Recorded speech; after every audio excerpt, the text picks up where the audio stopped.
ಸರ್ವರಿಗೂ ನಮಸ್ಕಾರ. ಮೌಲ್ಯ ಚಾನಲ್ಗೆ ಸ್ವಾಗತ. ಪ್ರಸ್ತುತಿ ಭಾಗೀರಥಿ ಹೆಗಡೆ. ಎಳೆಯರ ರಾಮಾಯಣ, ಅಧ್ಯಾಯ 2, ಅರಣ್ಯ ಗಮನ, ಭಾಗ 24. ಶ್ರೀರಾಮ ಲಕ್ಷ್ಮಣರಿಂದ ಖರದೂಷಣರ ಸಂಹಾರ. ಹೀಗೆಯೇ ಪಂಚವಟಿಯಲ್ಲಿ ಹಲವು ವರ್ಷಗಳು ಕಳೆದವು. ಒಂದು ದಿನ ಅವರೆಲ್ಲ ಪರ್ಣಕುಟಿಯಲ್ಲಿ ಕುಳಿತಿದ್ದಾಗ ಆ ಮಾರ್ಗದಲ್ಲಿ ಶೂರ್ಪನಖಿ ಎಂಬ ರಾಕ್ಷಸಿ ಬಂದಳು. ಅವಳು ಮಹಾಕುರೂಪಿ, ಆದರೆ ಇಚ್ಛೆ ಬಂದ ರೂಪವನ್ನು ಧರಿಸಬಲ್ಲ ಶಕ್ತಿಯನ್ನು ಪಡೆದಿದ್ದಳು. ಜನರಿಗೆ ತೊಂದರೆ ಕೊಡುವುದೇ ಅವಳ ಕೆಲಸ. ಅವಳು ಪರ್ಣಕುಟಿಯಲ್ಲಿದ್ದ ಶ್ರೀರಾಮನನ್ನು ನೋಡಿದಳು. ಸುಂದರ ರೂಪಿನ, ಬಲವಾದ ಮೈಕಟ್ಟಿನ ಶ್ರೀರಾಮನನ್ನು ಕಂಡು ಅವಳು ಮೋಹಗೊಂಡಳು. ಅವಳು ಶ್ರೀರಾಮನ ಬಳಿಗೆ ಬಂದು, ಎಲೈ, ನೀನು ಯಾರು?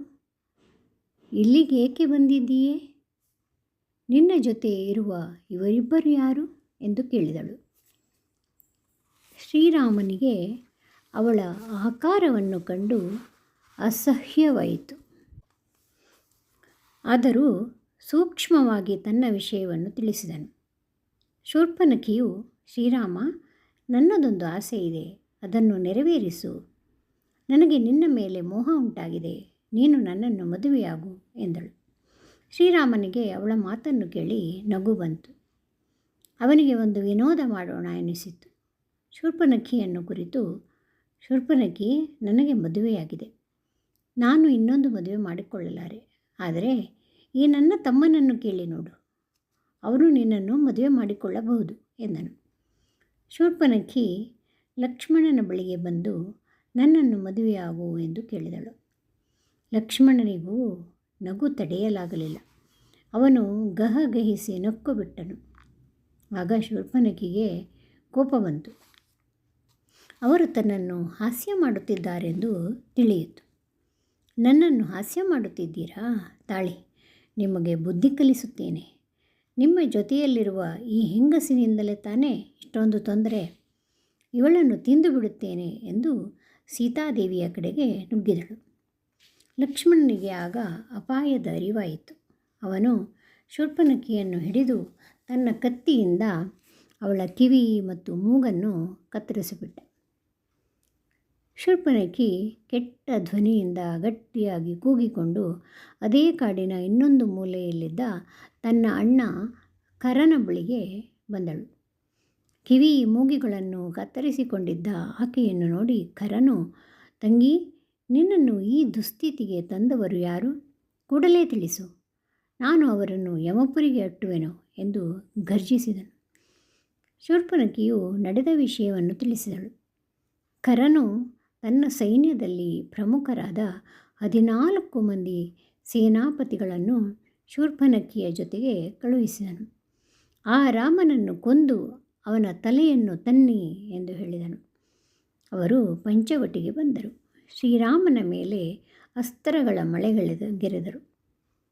ಶ್ರೀರಾಮನು ಆ 14 ಜನರನ್ನು, ಅವರೊಂದಿಗಿದ್ದ ಶೂರ್ಪನಖಿಯನ್ನು ನೋಡಿದ. ಅವನಿಗೆ ಪರಿಸ್ಥಿತಿಯ ಅರ್ಥವಾಯಿತು. ಯುದ್ಧ ಶುರು ಮಾಡುವ ಮೊದಲು ಅವರನ್ನು ಕುರಿತು, ಅಯ್ಯ, ನೀವು ಯಾರು? ಇಲ್ಲಿ ಶಸ್ತ್ರಗಳನ್ನೇಕೆ ಪ್ರಯೋಗಿಸುತ್ತಿದ್ದೀರಿ? ನಾವಾದರೋ ತಪಸ್ವಿಗಳು, ಧರ್ಮ ಮಾರ್ಗದಲ್ಲಿ ನಡೆಯುತ್ತಿದ್ದೇವೆ, ನಮಗೇಕೆ ತೊಂದರೆ ಕೊಡುವಿರಿ? ನನಗೆ ನಿಮ್ಮನ್ನು ಕಂಡು ಹೆದರಿಕೆ ಏನೂ ಇಲ್ಲ. ನೀವು ಯುದ್ಧಕ್ಕೆ ನಿಂತರೆ ನಾನೂ ಸಿದ್ಧ. ಆದರೆ ನೀವೆಲ್ಲ ಅನ್ಯಾಯವಾಗಿ ಸತ್ತು ಹೋಗುವಿರಲ್ಲ ಎಂದು ಬುದ್ಧಿಮಾತು ಹೇಳುತ್ತಿದ್ದೇನೆ ಎಂದ. ರಾಕ್ಷಸರು, ನಾವು ಖರನ ಸೇನಾಪತಿಗಳು. ಈಕೆ ಶೂರ್ಪನಖಿ, ಖರನ ತಂಗಿ. ನೀನು ಇವಳ ಕಿವಿ ಮೂಗುಗಳನ್ನು ಕತ್ತರಿಸಿ ವಿರೂಪಗೊಳಿಸಿದ್ದಿ. ಇದರಿಂದ ನಮ್ಮ ಒಡೆಯನಿಗೆ ಬಹಳ ಕೋಪ ಬಂದಿದೆ. ಇನ್ನು ನಿನ್ನನ್ನು ಹೀಗೆಯೇ ಬಿಡುವುದುಂಟೆ? ನಿನಗೆ ಶಕ್ತಿ ಇದ್ದರೆ ನಮ್ಮೊಡನೆ ಯುದ್ಧ ಮಾಡು ಎಂದು ಯುದ್ಧವನ್ನು ಆರಂಭಿಸಿಯೇ ಬಿಟ್ಟರು. ಅವರ ಬಳಿ ಪ್ರಬಲವಾದ ಅಸ್ತ್ರಗಳಿದ್ದವು. ಅವುಗಳಿಂದ ಎದುರಿಗಿದ್ದವರು ಸುಟ್ಟು ಬೂದಿಯಾಗಬೇಕು, ಅಂಗಾಂಗಗಳು ಜರ್ಜರಿತವಾಗಬೇಕು. ಅಂತಹ ಅಸ್ತ್ರಗಳನ್ನು ಅವರು ಹೊಂದಿದ್ದರು. ಆದರೆ ಶ್ರೀರಾಮ ತನ್ನ ಬಾಣಗಳಿಂದ ಅವನ್ನೆಲ್ಲ ಸುಲಭವಾಗಿ ನಿವಾರಿಸಿದ. ಸೂರ್ಯನಂತೆ ತೀಕ್ಷ್ಣವಾದ 14 ಬಾಣಗಳನ್ನು ಒಟ್ಟಿಗೆ ಹೂಡಿ ಆ ರಾಕ್ಷಸರ ಮೇಲೆ ಪ್ರಯೋಗಿಸಿದ. ಅವರೆಲ್ಲ ಜರ್ಜರಿತರಾಗಿ ಅರ್ಭಟಿಸುತ್ತಾ ವಿಕಾರವಾಗಿ ಕೂಗುತ್ತಾ ಕೆಳಗೆ ಬಿದ್ದು ಮರಣ ಹೊಂದಿದರು. ಇದನ್ನು ಕಂಡು ಶೂರ್ಪನಖಿಗೆ ಭಯವಾಯಿತು. ಅವಳು ಮತ್ತೆ ಅಪಸ್ವರದಿಂದ ಅರಚುತ್ತಾ ಅಣ್ಣನ ಬಳಿಗೆ ಹೋದಳು. ನಡೆದ ಸಂಗತಿಯನ್ನು ತಿಳಿಸಿದಳು. ಇದನ್ನು ಕೇಳಿ ಖರನ ಕೋಪ ಇಮ್ಮಡಿಸಿತು. 14 ಜನ ಪರಾಕ್ರಮಿ ರಾಕ್ಷಸರನ್ನು ಹುಲು ಮನುಷ್ಯನೊಬ್ಬ ಬಲಿ ಹಾಕಿದನೆಂದರೆ ಅವನಿಗೆ ನಂಬಲು ಸಾಧ್ಯವೇ ಆಗಲಿಲ್ಲ. ಇರಲಿ, ಇದಕ್ಕೆ ತಕ್ಕ ಪ್ರತೀಕಾರ ಮಾಡುತ್ತೇನೆ ಎಂದುಕೊಂಡು ತನ್ನ ಸೇನಾಪತಿಗಳಲ್ಲಿ ಪ್ರಮುಖರಾದ ತ್ರಿಶಿರ ಮತ್ತು ದೂಷಣ ಎಂಬವರಿಗೆ ಹೇಳಿ ಕಳುಹಿಸಿದನು. ಅವರೊಡನೆ 14,000 ಜನ ಕ್ರೂರ ಹಾಗೂ ಶಕ್ತಿವಂತ ರಾಕ್ಷಸ ಪಡೆಯನ್ನು ಕರೆದುಕೊಂಡು ಹೊರಟ.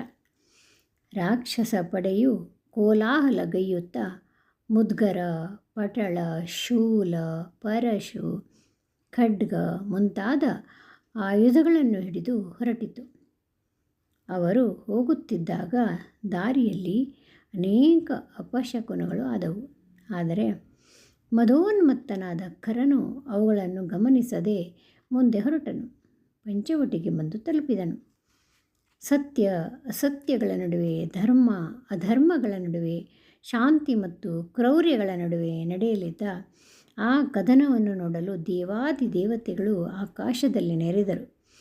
ಖರನನ್ನು ಅವನ ಸೈನಿಕರನ್ನು ಕಂಡು ಶ್ರೀರಾಮನು, ಲಕ್ಷ್ಮಣ, ಇದೋ ಈ ರಾಕ್ಷಸನೇ ಶೂರ್ಪನಖಿಯ ಅಣ್ಣನೆಂದು ಕಾಣುತ್ತದೆ. ಅವನು ನನ್ನ ಮೇಲೆ ಯುದ್ಧಕ್ಕೆ ಬಂದಿದ್ದಾನೆ. ಈ ರಾಕ್ಷಸರನ್ನು ನಾನೇ ಸಂಹರಿಸಬೇಕೆಂದು ನಿಶ್ಚಯಿಸಿದ್ದೇನೆ. ಆದ್ದರಿಂದ ನೀನು ಜಾನಕಿಯನ್ನು ಕರೆದುಕೊಂಡು ದೂರ ಹೋಗು. ಲಕ್ಷ್ಮಣನು ಮರು ಮಾತಾಡದೆ ಅಣ್ಣನ ಅಪ್ಪಣೆಯಂತೆ ನಡೆದುಕೊಂಡನು. ಶ್ರೀರಾಮನು ಕವಚವನ್ನು ಧರಿಸಿ ಪ್ರಚಂಡವಾದ ಕೋದಂಡವನ್ನು ಕೈಯಲ್ಲಿ ಹಿಡಿದು ಠೇಂಕಾರ ಮಾಡಿದನು. ಆ ಯುದ್ಧವನ್ನು ನೋಡಲು ನೆರೆದಿದ್ದ ದೇವತೆಗಳು, ಗಂಧರ್ವರು, ಋಷಿಗಳು ಸಜ್ಜನರಿಗೆ ಶುಭವಾಗಲಿ, ಧರ್ಮಕ್ಕೆ ಜಯವಾಗಲಿ ಎಂದು ಹಾರೈಸಿದರು. ಶ್ರೀರಾಮನೊಬ್ಬನೇ 14,000 ಜನರೊಡನೆ ಹೇಗೆ ಹೋರಾಡುವನೋ ಎಂದು ಕಾತರ ಕುತೂಹಲಗಳಿಂದ ನೋಡುತ್ತಿದ್ದರು. ಭೀಕರವಾದ ಸೇನೆ ಶ್ರೀರಾಮನ ಕಡೆಗೆ ನುಗ್ಗಿತು. ಶ್ರೀರಾಮನ ಕಣ್ಣುಗಳು ಕೋಪದಿಂದ ಕಿಡಿಕಾರಿದವು. ಮೊದಲು ಖರನು ಶ್ರೀರಾಮನ ಮೇಲೆ 1,000 ಬಾಣಗಳನ್ನು ಒಟ್ಟಿಗೆ ಬಿಟ್ಟ. ಉಗ್ರಚಾಪವನ್ನು ಹಿಡಿದು ಶ್ರೀರಾಮ ಅವನ್ನೆಲ್ಲ ತುಂಡರಿಸಿದ. ನಂತರ ರಾಕ್ಷಸರು ಅನೇಕ ರೀತಿಯ ಅಸ್ತ್ರಗಳನ್ನು ಅವನ ಮೇಲೆ ಬಿಟ್ಟರು. ಶ್ರೀರಾಮನ ಕಡೆಗೆ ಧಾವಿಸಿದರು. ಆನೆಗಳು, ಕುದುರೆಗಳು ಮುಂತಾದವುಗಳಿಂದ ಕೂಡಿದ್ದ ಆ ಸೈನ್ಯ ಶ್ರೀರಾಮನನ್ನು ಮುತ್ತಿಬಿಟ್ಟಿತು. ಆದರೆ ಶ್ರೀರಾಮ ಎಲ್ಲ ಅಸ್ತ್ರಗಳನ್ನು ತನ್ನ ಬಾಣಗಳಿಂದ ಕೊಚ್ಚಿ ಹಾಕಿದ. ರಾಕ್ಷಸರು ಬಿಟ್ಟ ಎಲ್ಲ ಅಸ್ತ್ರಗಳು ಶ್ರೀರಾಮನನ್ನು ತಲುಪುವ ಮೊದಲೇ ತುಂಡಾಗಿ ಕೆಳಗೆ ಬೀಳುತ್ತಿದ್ದವು. ಅಷ್ಟೇ ಅಲ್ಲ, ಶ್ರೀರಾಮನ ಬಾಣಗಳು ರಾಕ್ಷಸರನ್ನು ಇಡಿಯಾಗಿ ಆಹುತಿ ತೆಗೆದುಕೊಳ್ಳುತ್ತಿದ್ದವು. ಶ್ರೀರಾಮನು ಒಮ್ಮೆ ಸಿಂಹನಾದವನ್ನು ಮಾಡಿ ಗಾಂಧರ್ವಾಸ್ತ್ರವನ್ನು ಧನಸ್ಸಿಗೆ ಹೂಡಿ ಪ್ರಯೋಗಿಸಿದನು. ಕೂಡಲೇ 1000 ಬಾಣಗಳು ಧನಸ್ಸಿನಿಂದ ಚಿಮ್ಮಿ ರಾಕ್ಷಸರನ್ನು ತರಿಯತೊಡಗಿದವು. ಬಾಣಗಳಿಂದ ಆಕಾಶವೇ ತುಂಬಿ ಹೋದಂತಾಯಿತು. ದಟ್ಟವಾದ ಕತ್ತಲು ಆವರಿಸಿದಂತಾಯಿತು. ಖರನ ಜೊತೆ ಬಂದಿದ್ದ ರಾಕ್ಷಸರಲ್ಲಿ ಬಹುಪಾಲು ಜನ ಸತ್ತು ಹೋದರು. ಹಲವರು ಓಡಿ ಹೋದರು. ರಾಕ್ಷಸರೆಲ್ಲ ಮಾಡಿದುದನ್ನು ಕಂಡು ದೂಷಣ ಮತ್ತು ತ್ರಿಶಿರರಿಗೆ ಅವಮಾನವಾದಂತಾಯಿತು. ಇಬ್ಬರೂ ಶ್ರೀರಾಮನೊಡನೆ ಪರಾಕ್ರಮದಿಂದ ಹೋರಾಡಿದರು. ಆದರೆ ಶ್ರೀರಾಮ ಅವರಿಬ್ಬರನ್ನು ಸಂಹರಿಸಿದನು. ಖರನಿಗೆ ಅಸಾಧ್ಯವಾದ ಸಿಟ್ಟು ಬಂತು. ಜೊತೆಗೆ ಸ್ವಲ್ಪ ಭಯವೂ ಆಯಿತು. ತನ್ನ ಸಂಪೂರ್ಣ ಸೇನೆ ನಶಿಸಿ ಹೋಗಿದೆ. ಈಗ ಉಳಿದವರು ತಾನೊಬ್ಬನೇ. ಆದರೂ ಎದೆಗುಂದದೆ ಶ್ರೀರಾಮನನ್ನು ಎದುರಿಸಿದ. ಶ್ರೀರಾಮನ ಮೇಲೆ ಬಾಣಗಳ ಮಳೆಗರೆದ. ಖರನು ಬಿಟ್ಟ ಹಲವು ಬಾಣಗಳು ಶ್ರೀರಾಮನ ಹಣೆಗೆ ತಾಕಿದವು. ಕೆಲವು ಬಾಣಗಳಿಂದ ಶ್ರೀರಾಮನ ಕವಚ ಮುರಿಯಿತು.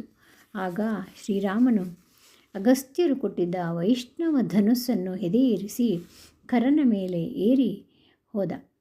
ಆಗ ಅವನ ರಥದ ಧ್ವಜವನ್ನು ಕತ್ತರಿಸಿದ. ಬಲವಾದ ಬಾಣಗಳನ್ನು ಬಿಟ್ಟು ಅವನ ಬಾಹುಗಳನ್ನು ಭಗ್ನಗೊಳಿಸಿದ. ಅವನ ಸಾರಥಿಯನ್ನು ಕುದುರೆಯನ್ನು ಕೊಂದ. ಖರನ ಬಿಲ್ಲನ್ನು ಮುರಿದ. ಆಗ ಖರನು ಮುರಿದ ಬಿಲ್ಲನ್ನು ಬಿಸುಟು ಕೈಯಲ್ಲಿ ಗದೆ ಹಿಡಿದು ರಥದಿಂದ ಧುಮುಕಿದನು. ಶ್ರೀರಾಮನು ಗದಾಧಾರಿಯಾಗಿ ನೆಲದ ಮೇಲೆ ನಿಂತಿದ್ದ ಖರನನ್ನು ನೋಡಿ, ಎಲೈ ರಾಕ್ಷಸನೇ, ಅನ್ಯಾಯವಾಗಿ 14,000 ಜನ ರಾಕ್ಷಸರನ್ನು ಕರೆತಂದು ಸಾಯಿಸಿದೆಯಲ್ಲ. ಯುದ್ಧ ಮಾಡಬೇಕಾದುದು ಸಣ್ಣ ಪುಟ್ಟ ಕಾರಣಗಳಿಗಾಗಿ ಅಲ್ಲ, ಧರ್ಮದ ಸಲುವಾಗಿ ಮಾಡಬೇಕು. ಆದರೆ ನೀನು ಮಾಡಿರುವುದು ಅದಕ್ಕೆ ವಿರುದ್ಧವಾಗಿದೆ. ನೀನೇ ಅಧರ್ಮಿಯಾಗಿರುವೆ, ಜೊತೆಗೆ ಯುದ್ಧವನ್ನು ಆರಂಭಿಸಿರುವೆ. ನಿರಪರಾಧಿಗಳನ್ನು ಯುದ್ಧಕ್ಕೆ ತಳ್ಳಿ ಪ್ರಾಣ ತೆಗೆದುಕೊಂಡಿದ್ದೀಯ. ಆದ್ದರಿಂದ ನಿನ್ನನ್ನು ಸಾಯಿಸಲೇಬೇಕು. ಮನೆಯಲ್ಲಿ ಸೇರಿಕೊಂಡ ಹಾವನ್ನು ಹುಡುಕಿ ಹೊಡೆಯುವಂತೆ ನಿನ್ನನ್ನು ಕೊಲ್ಲಬೇಕು. ಪ್ರಜಾವಿರೋಧಿ ಕಾರ್ಯ ಮಾಡುವ ನೀನು ಬದುಕಿರಬಾರದು ಎಂದನು. ಖರನು ಕೋಪಾವಿಷ್ಟನಾಗಿ ಶ್ರೀರಾಮನ ಮೇಲೆ ತನ್ನ ಗದೆಯನ್ನು ಬೀಸಿ ಒಗೆದನು.